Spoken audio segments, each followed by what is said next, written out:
¿Por qué los creyentes vivimos muchas veces con desconfianza unos con otros?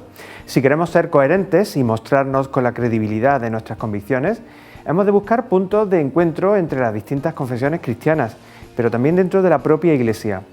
Permaneced en mi amor y daréis fruto en abundancia. Estas palabras de Jesús a sus discípulos forman el lema de la Semana de Oración por la Unidad de los Cristianos. El ecumenismo, como se llama este movimiento que busca la unidad, necesita de la participación activa de sus protagonistas. Junto a los acuerdos en temas doctrinales o de fe, hace falta un ecumenismo espiritual y un trabajo compartido en la tarea de custodiar y cuidar a los más necesitados. El camino de la unidad es necesario entre las iglesias, también conviene recorrerlo entre los católicos, de modo que con nuestra actitud podamos dar un gran testimonio de coherencia. Comenzamos.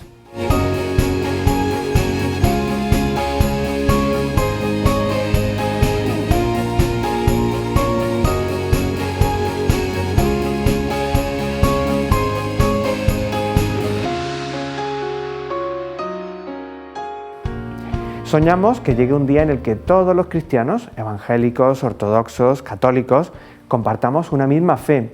Sabemos que la unidad de los cristianos no es fruto de consensos o acuerdos que podamos llegar entre las distintas confesiones, aunque la búsqueda de puntos de encuentro es necesaria.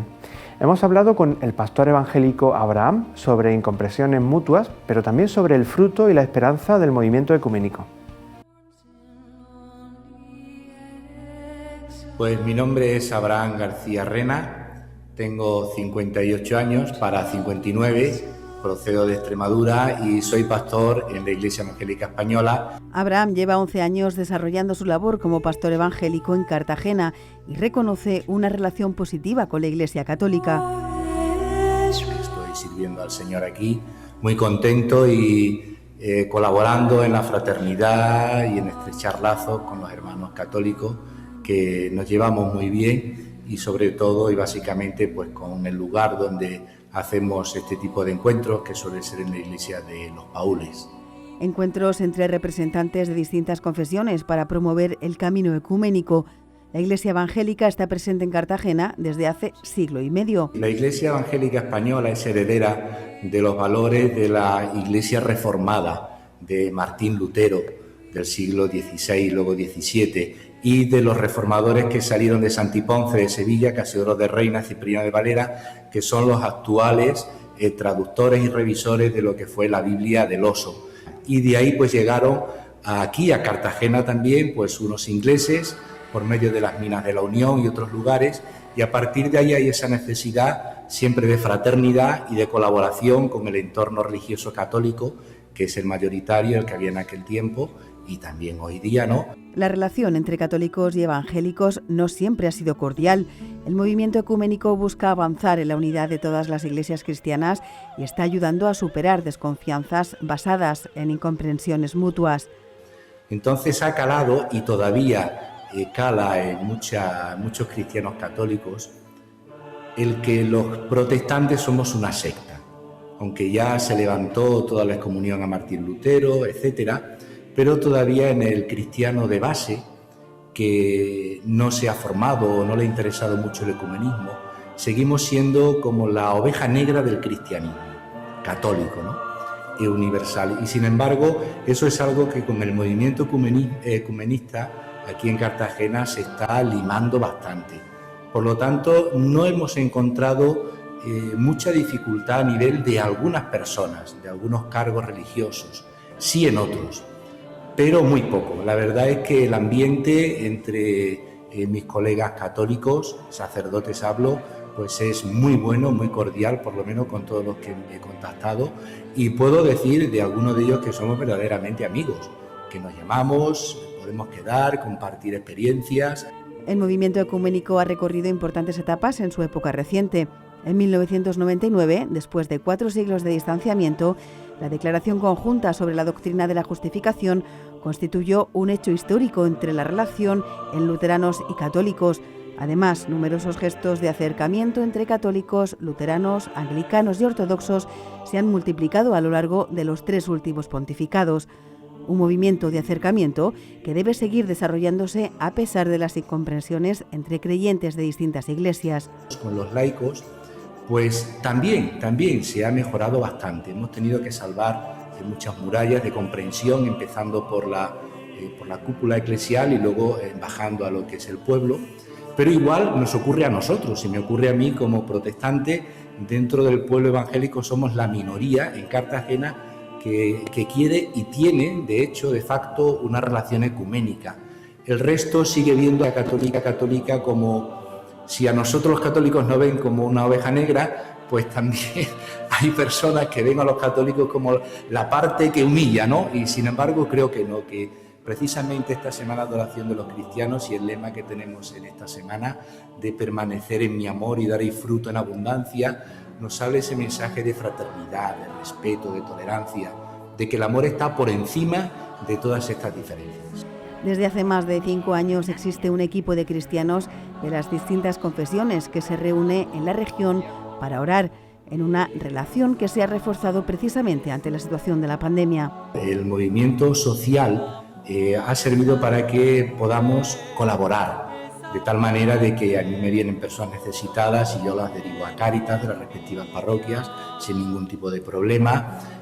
Colaboramos cuando se nos piden las parroquias a nivel de conferencias, a nivel de cultos, que nosotros llamamos cultos en vez de misa, pues han venido hermanos católicos, algunos de ellos les he invitado hasta que oren, hasta que despidan el culto, y porque no se puede por horarios, pero también pues a predicar. Es decir, que el ecumenismo procuramos que no se limite a esta semana, sino que sea una actitud de vida.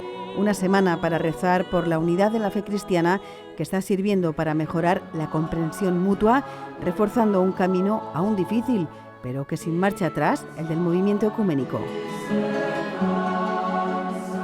Vivimos la semana de oración por la unidad de los cristianos, una oportunidad inmejorable para fomentar el diálogo ecuménico y pedir por el encuentro entre las distintas confesiones cristianas.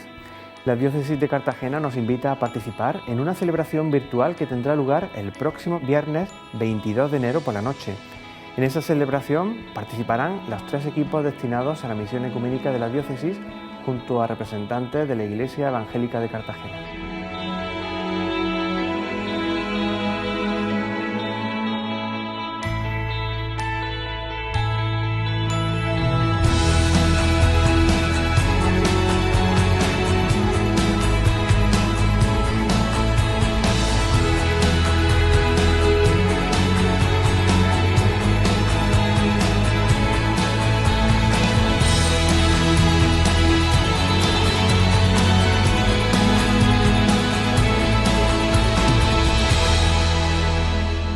Rezar a Dios y servir al prójimo.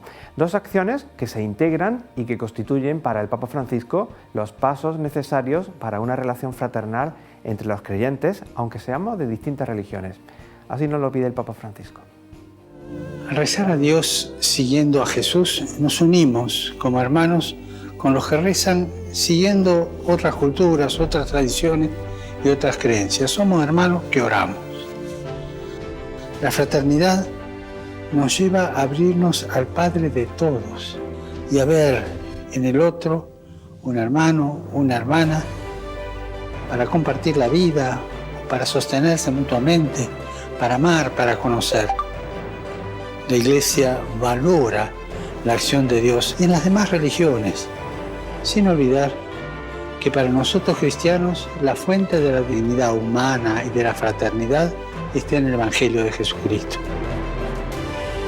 Los creyentes debemos volver a nuestras fuentes y concentrarnos en lo que es esencial, de nuestra fe, la adoración a Dios y el amor al prójimo.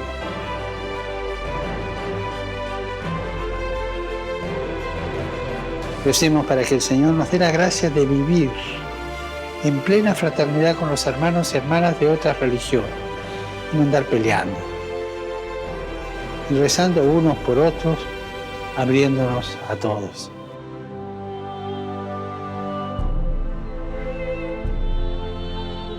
Las parroquias tratan de ayudar en estos tiempos difíciles. Junto a las tareas pastorales, llevan a cabo numerosas iniciativas sociales y caritativas. También a ellas les está afectando la crisis y necesitan la colaboración económica que puede hacerse de distintos modos. Para saber cómo, hemos hablado con uno de los responsables para el sostenimiento económico de la Iglesia. Esta pandemia está afectando la vida de muchas organizaciones. También las parroquias se encuentran con numerosas dificultades económicas para hacer frente a las muchas tareas que tienen por delante. En muchos lugares, pues las personas no han podido participar presencialmente de la Eucaristía, sí a través de otras formas, ¿no?, de otros tipos de presencia.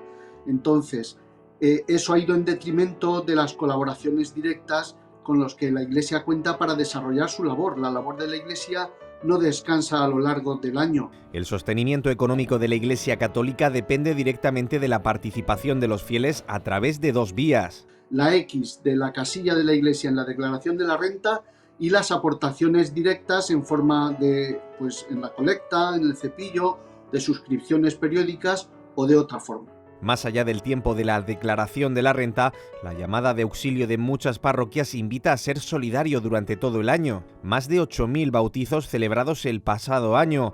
La iglesia sigue siendo una casa común para muchas familias.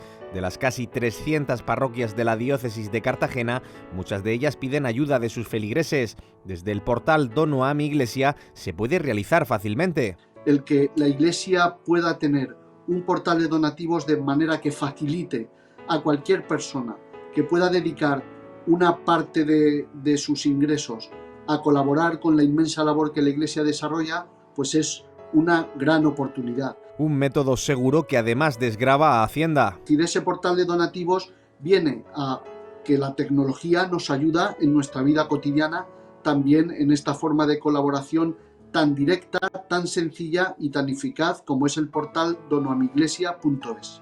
En la elección se puede asignar a qué parroquia se quiere realizar. El dinero recaudado se canaliza desde la conferencia episcopal para que llegue a su destino, la parroquia elegida por cada contribuyente.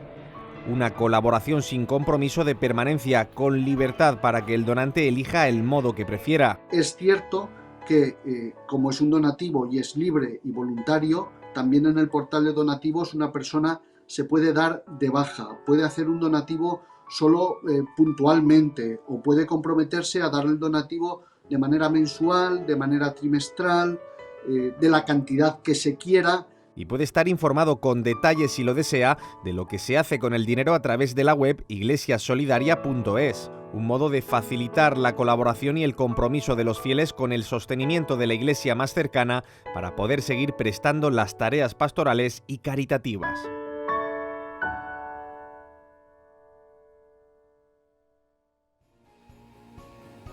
Las lecturas de este domingo, Domingo de la Palabra, siguen recordándonos la necesidad de la conversión. Oímos la reflexión del obispo don José Manuel Lorca Planes.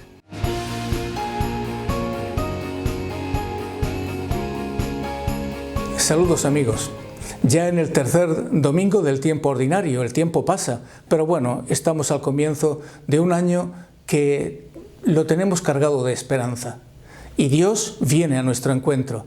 No hemos perdido los papeles, ni tampoco el temor, ni el sufrimiento de tantas cosas que nos rodean, nos van a hacer temblar.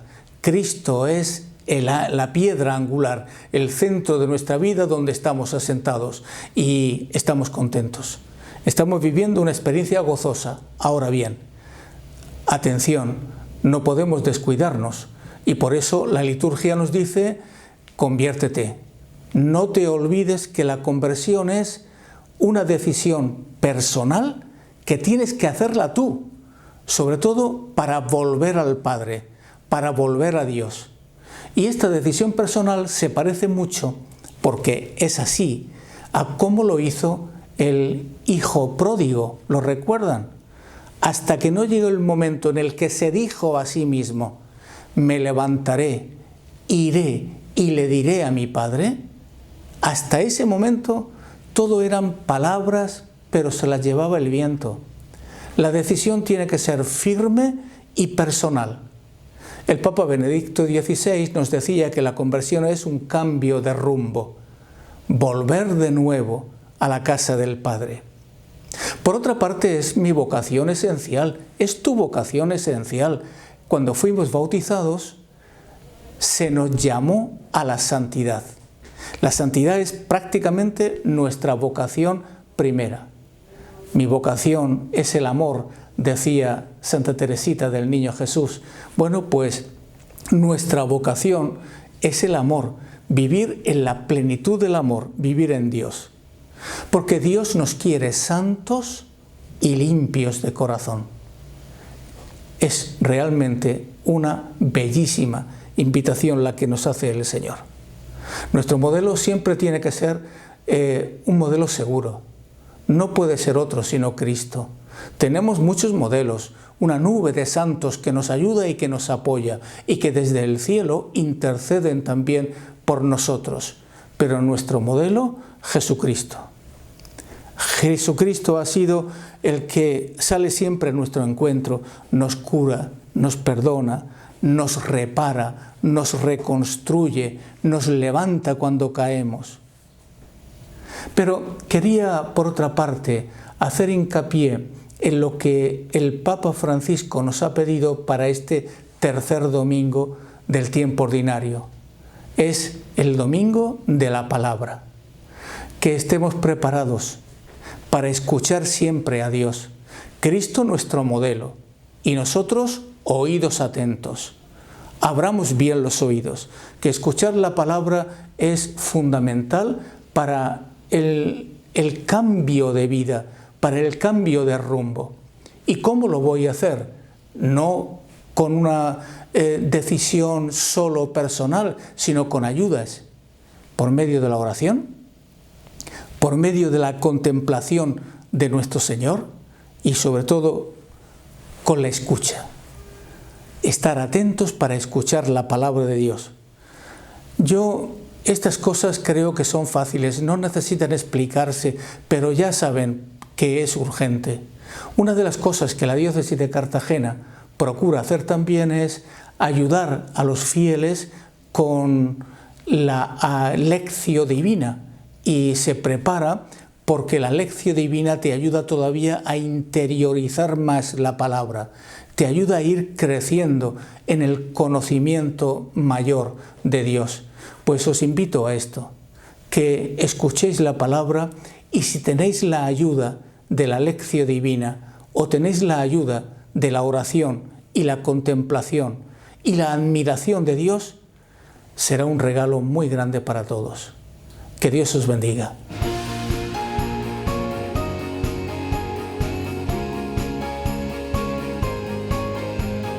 Con un mensaje de esperanza. Así ha celebrado la diócesis de Cartagena la fiesta de su patrón, San Fulgencio. Una fiesta que inicia las actividades de la Iglesia del nuevo año, que en esta ocasión, como no podía ser menos, está marcada por la situación de pandemia que vivimos. Sin la tradicional procesión con la urna relicario y el aforo de fieles limitado por las medidas de seguridad, la fiesta de San Fulgencio se ha celebrado en la Catedral de Murcia con una Eucaristía por el rito hispano-mozárabe. Una significación especial, la celebración del patrón de la diócesis, obispo de Cartagena, que vivió entre los siglos VI y VII y cuya vida sigue siendo un ejemplo de fe. Para nosotros es un modelo y celebrar todos los años nos lleva a actualizar lo que supone mi respuesta a Dios, en este caso como obispo, como sacerdote, etcétera, ¿no? O como laico, porque en definitiva es un modelo para todos. San Fulgencio, sacerdote y obispo, tiene un significado muy especial para el seminario y todos los sacerdotes. La urna con sus restos estaba expuesta fuera del baptisterio, permitiendo una mayor cercanía a los fieles. En mi mente estarán presentes todos los enfermos por esta crisis. Van a estar presentes también todos los laicos que trabajan en nuestra iglesia diocesana, en las distintas actividades, ¿no?, que lleva la iglesia, pero especialmente a todos los que se dedican a la misión de caridad y de acoger a las personas que están en verdaderas dificultades, ¿no? En medio de la difícil situación que vivimos por la pandemia, Monseñor Lorca Planes ha pedido que no nos dejemos vencer por la desesperanza. Mi mensaje no sería otro, sino que mucho ánimo, que se note en nuestra cara también, que aunque llevemos mascarilla podemos sonreír, que el corazón esté también alegre y dando gracias a Dios, no solamente por este día de fiesta, sino por todos los días que tenemos que vivir con esta experiencia de vida cristiana. La fe de San Fulgencio y su confianza en Dios, una ayuda y apoyo en tiempos difíciles como los que vivimos.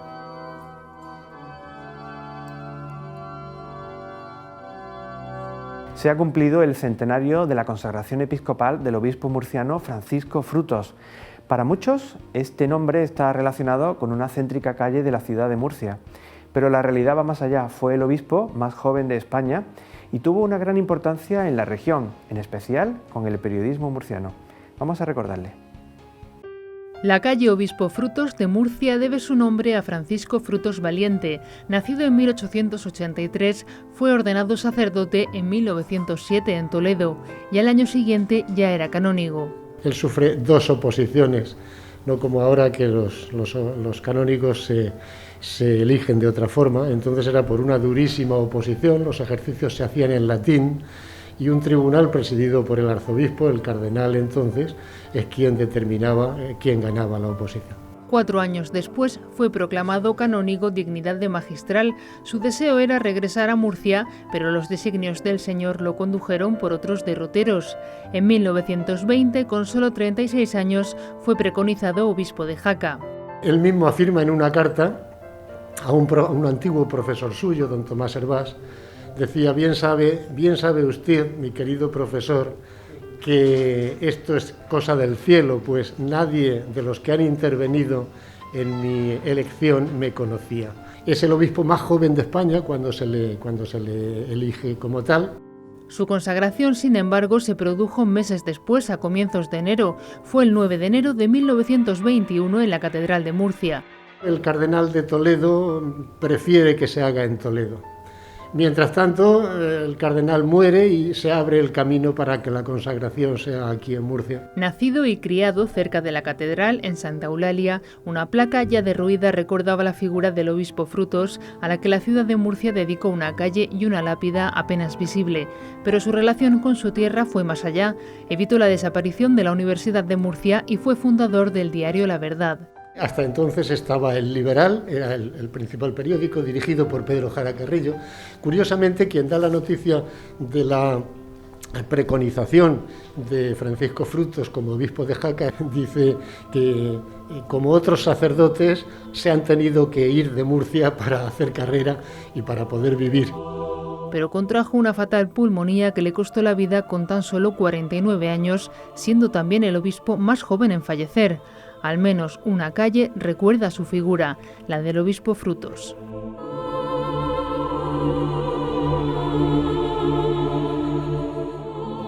Fue respetada por creyentes de distintos credos. Su labor, admirada y reconocida en todo el mundo, nos ayudó a redirigir la mirada a la raíz de nuestra fe, la caridad, especialmente hacia los más pobres entre los pobres. Se ha presentado el tráiler del documental sobre la Madre Teresa, Amanece en Calcuta. Encendí una cerilla y de repente, ¡bum!, toda la casa estaba con una llama azul. El propano pesa menos, se eleva.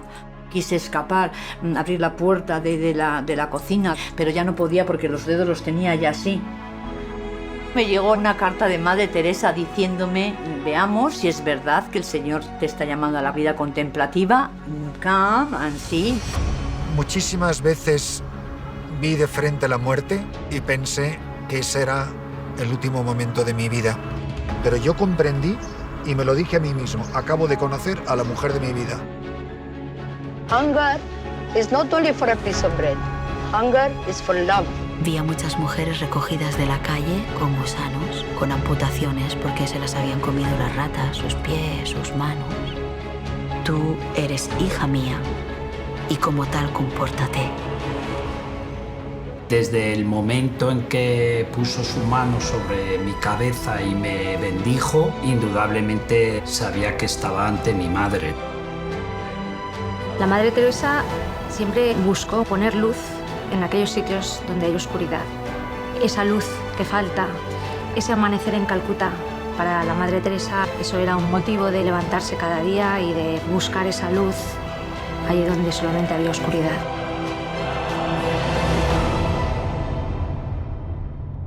Y llegamos al final de este programa. El cuidado y la custodia de quienes menos tienen, entre unos y otros, nos hará crecer en unidad y en veracidad. No solo entre confesiones cristianas, también dentro de la Iglesia Católica debemos recorrer el camino del encuentro, muchas veces diluido por desconfianzas internas cuando olvidamos que la única cabeza es Cristo. Nos despedimos hoy con una canción compuesta precisamente para que nos queramos más y recemos todos por todos.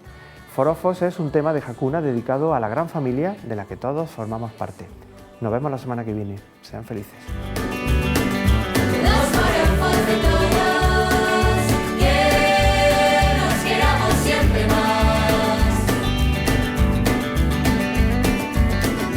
Los que te estudian y predican, inconformistas, sin límites, siempre mar adentro. Maristas, salesianos, escolapios, agustinos, franciscanos, legionarios, jesuitas, dominicos y tantos más, y tantos más. Seamos todos uno como el Padre y tú sois uno.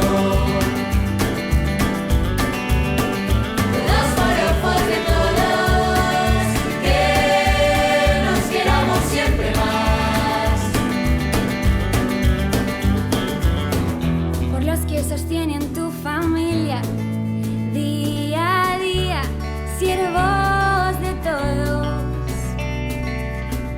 Sacerdotes diocesanos, parroquias, seminaristas, misioneros. Mismos junto a Pedro.